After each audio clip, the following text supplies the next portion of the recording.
Los Angeles who wears goofy shoes. We knew that you couldn't balance budgets by spending trillions of dollars on ungodly crap. They always think that their sarcasm is going to, like, catch me off guard. They're a bunch of totalitarian freaks. It worked. Okay. What do you think? What do you? I'm asking you. You're a I'm coward. asking you. I'm asking you. In college, I read a lot of post-structuralist Marxist gobbledygook. Thank God I was drunk and it didn't take. I'm looking for you, you Occupy freaks with your glitter bombs. Bring it on. Bring on the glitter.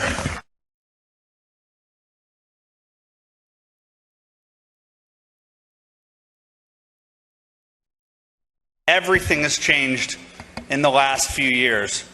Conservatives used to take it, and we're not taking it anymore. We have an obligation to fight back. The media says Breitbart lies, Breitbart lies, Breitbart lies, Breitbart lies. Give me one example of a provable lie. One. I'm from Los Angeles. I've never claimed to be that deep. I kind of would describe myself as Holly Golightly with a gut. There are two paths. One is America, and the other one is Occupy. One is America, the other one is Occupy. Andrew Breitbart died this morning. He was 43. He was a publisher, an activist, and a commentator. But that says almost nothing about this force of nature. First, he was a warrior, perhaps the most jovial warrior I've ever seen. He was the least angry guy I've ever met. And although he embraced the battle for conservative principles, he did it with joy and with humor. Every action, opinion, or motive came from a place of love. He loved his wonderful life, he loved his friends, he loved his crazy life, and he loved America. Everything he did because he thought it was right. For those who didn't know him, man, you missed out. Even those who disliked his ideas within 5 minutes of meeting him loved him.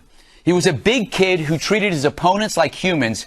It was never about people. It was always about principles. I wouldn't be here if it wasn't for Andrew Breitbart. I met him when he ran the Huffington Post, and we bonded instantly. We shared the same humor, the same music, and the same refusal to take most things seriously. We played the fool proudly. He was the one who told Fox News about me, so you can blame Andrew for me being here today. But more important, he was the spiritual leader of the modern conservative movement, and today we lost our toughest general. His biggest contribution to make it okay to call BS, to push back on received wisdom. He was a rebel who took on enormous forces for he believed they were sapping our freedoms. What guts this guy had. And he grew comfortable in a role that electrified people, and there's no telling where he might have taken it. The left has their Andrew Breitbarts, but the right never had such a thing until Andrew came along. That's the true test of a visionary, someone who reminds us of nobody else. So is it rude to wonder who can replace him? Because we need more Breitbarts. This country needs them.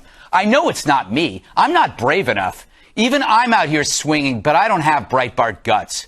So our biggest tribute to him is to continue his fight, but adopting his fearless manner with love, with wit, and with joy. He inspired more people than he will ever know, and it's now our turn to return the favor. And if I can be selfish for a moment, he was also a great, great drinking buddy, unbelievably smart and mischievous, a partner in crime, and hilariously funny. Andrew, thanks for everything you did for me and for us.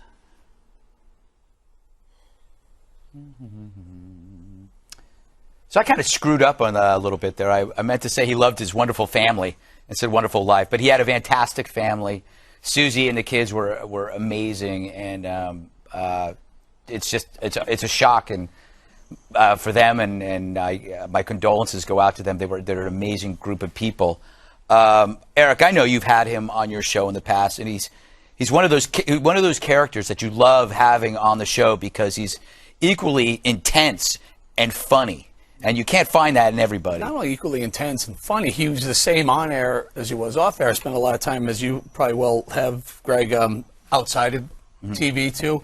Great guy. But when you think of Acorn, you think of Andrew Breitbart. When you think of the Tea Party Patriots, immediately think of Andrew Breitbart. When you think of CPAC Or when you think of Occupy, taking on Occupy, Andrew Breitbart's name, face shows right up in your mind. The man, one voice, but wow, was it powerful. It also kind of led the path for other conservative voices. I'm just a small, tiny little voice, and he was that big warrior general type voice. So he kind of blazed the trail for a lot of people who want to live in the conservative world. Can I just very quickly, a couple other conservative voices on Andrew's death. Sarah Palin called him a warrior who stood on the side of what was right. Rush Limbaugh called him a bulldog. Matt Drudge said he was constantly man filled with energy, passion, and commitment. Those are some big name, important people who saw Andrew as I guess as important as we all do here. Yeah, Dana, this guy, he wasn't like a lot. I mean, he wasn't what you'd call a typical conservative. I mean, he was something new and something different. Well, he lived in Los Angeles. Let's start with that. One of the things I found today in reading some of the commentary, let's set aside the ridiculousness of some of the left, and we can talk about that a little bit later if we want. But there was an amazing number of people, including a lot of young women, who said, I felt like he gave me the comfort to be okay with what I believe and to be able to stand up proudly and say it. Yeah. And for a lot of people that have conservative ideas, they sort of tiptoe around the office, or they work in an industry where that won't be popular, so they never say anything. And you could come to Fox, or you could go to biggovernment.com, and you could find out, you could find people who thought the way you did. And that was comforting. Yeah, he was always the outsider. Yeah. And I think that that's why we bonded. I mean, I worked in media and magazines, and he delivered pizzas in Brentwood. I mean, you're always the odd man out, and that's how you bond. Kimberly, did you ever have any run-ins with him? No, I'm friends with him, and I was very sad this morning when I found out what had happened. I think that he was singularly the most brave individual that I've ever met that has worked in television or journalism. I admired him every day for the courage to say what he thought, no matter what anybody thought. He was so strong, didn't even let it get to him. When you would see what people would do and say horrible things, I would get so offended by what they would write or say about him on Twitter, because they were afraid of him. And he would retweet them. He would retweet How them. great is that? He was like, yep, call me whatever you want. He would retweet it out, kind of with glee. I mean, what a strong man. And I think especially his children should really be so proud of him to have a father that was so brave and courageous. And it teaches them the lesson that there isn't anything in life that can be said about him or happen to them. They won't have that inner strength from who they come from. Yeah. Nicely said. Bob, you're on the other side of the political spectrum, but the one thing about you and I think in Andrew that you both have in common is that usually goes out the window. I mean, well, yeah, I was going to say, listen to all your testimonies about him. You ought to be on the other side of him. The greatest testimony I can be, to get the hell beat out of me from the other side. And the loving, kind, not about people thing may well be your view of it. From those of us who took the receiving end of it, I can tell you one thing: it felt like a bunch of tarantulas at one time. But I took him on over what I thought, and will say again, despite his death, it was selective editing of the Sherrod tape. He let me have it right away. There was one thing I appreciate about him. He never let it linger. He came right at me, and then he and I finally, Kennedy brokered a meeting between the two of us, and we went on for 4 hours and realized we'd all drank. We drank in the same places in New Orleans and any number of other places, and we told raucous stories about our extracurricular activities, and it was fun. I like the guy a lot. He also was a good friend of my brother's, because he's in Los Angeles. My brothers are conservatives, He and Breitbart and a group of them get together every once in a while to meet in secret. And, I think you did lose a warrior in a sense that I've always noticed about conservatives that in the younger conservative leadership seems to be more in writing or in kind of cerebral. What's and the not modern willing to get in your face. And the only one who got in your face was not. I didn't think Ann Coulter did not serve you very well.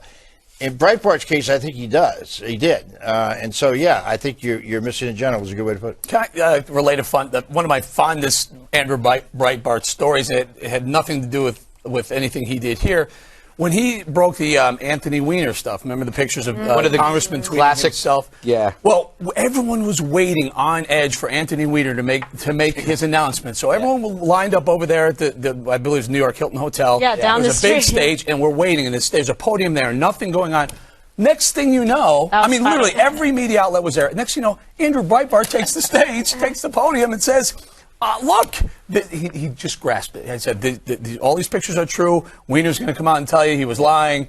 And it was just Andrew at his absolute How great was that, huh? Yeah, and he was, because he was here at Fox, he just went down the street. The other thing about him that I think is worth pointing out from a younger conservative perspective is that a lot of, it's sort of conventional wisdom that conservatives were well behind the curve when it came to new media, in particular in the 04 and 08 elections, and that the liberals and Democrats had really taken the ball and run with it.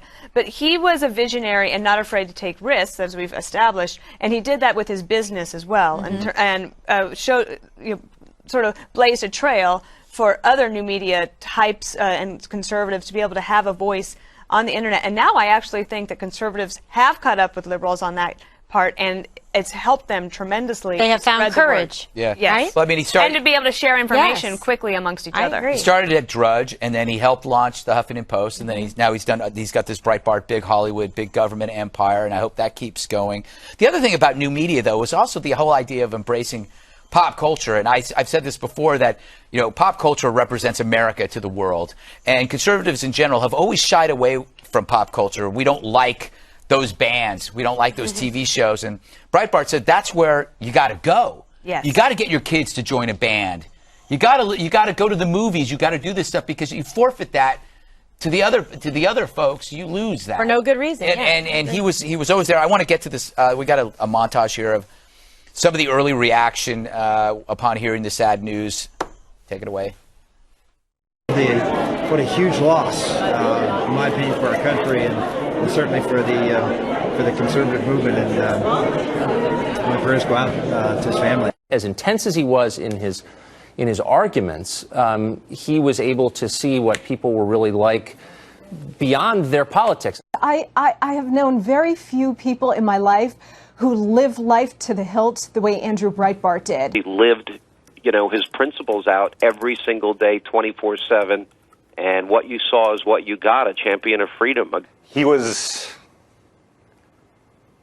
one of the most fearless people I ever knew, and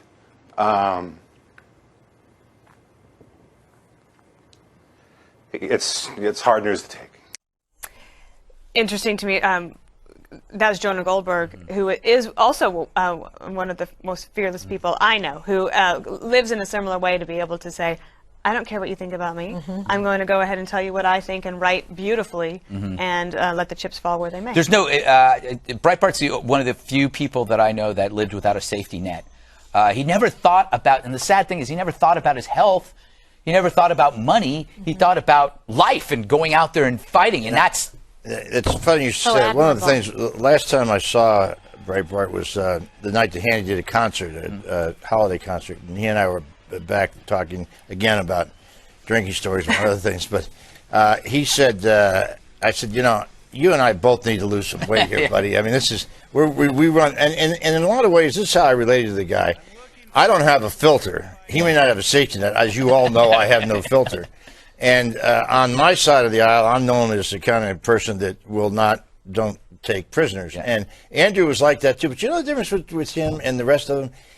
When conservatives get up on the stage and they're angry, in many cases it looks ugly to me. In his case, it looked jovially ugly, and in a way that he almost looked back and said, that guy, he's all right. I mean, I don't really see anything he says, but I like the fact that he's got the kind of guts he's got. And frankly, on your side of the table, you got a lot of think tank people. You got a lot of these people. Frankly, you got a lot of boring people. Yeah, you need. And he was not boring. I'll say that. Some of these candidates could do well to take a page from his book, because he really look at every one of those the crowd. testimonies. He's a dynamic individual. You couldn't have a bad time when you were with him. I hung out with him and Ann Coulter one time after Hannity. Interesting. This is a guy who went to a counter protest. I guess it was I'm not sure if it was in Nevada or it might have been Southern California. It was like a counter Tea Party protest. He showed up on rollerblades and took the protesters, the liberal protesters, to Applebee's for lunch. And that was the kind of guy he was, because he genuinely liked people who were active and interested in life, including those who hated him. And they would walk away from him going like, I can't hate this guy, right? And I mean, it shows to the stuff in the internet. You see things like this jackass, saying he's glad he's dead. This guy from Rolling Stone, that's just cowardly. You go onto this amorphous world and say these things. He would never have the cojones to have said that. Listen, let me just say on behalf of people, I spoke to several people on another topic today that I'm still working on, and his conversation came up about Breitbart, and there was not a bad word said about the guy. Now, if you brought up some other people's prominent names, like, for example, the other person you went drinking with that night, you'd get some very firm comments, none of which would be allowed on TV. But I didn't hear, it was kind of in a way, the left is going to kind of miss jousting with this guy, and he did intimidate a lot of people. He did scare us on our, I wouldn't say that I got quite intimidated, but we're the same size. But he did intimidate a lot of people on the left, whereas, frankly, there are many, you don't have any conservatives that scare us. I mean, you just don't. Not Dana Perino. Don't get Dana mad. All right, we got to take a break. I'm still hoping this is a hoax. I just hope this is some elaborate plan created by Andrew Breitbart. But I wouldn't put anything past that. Walk through the door. Yeah, but I don't know. All right, more to come later this hour, including a tribute to Andrew from Rush Limbaugh. We'll be back in a minute, so please stay with us.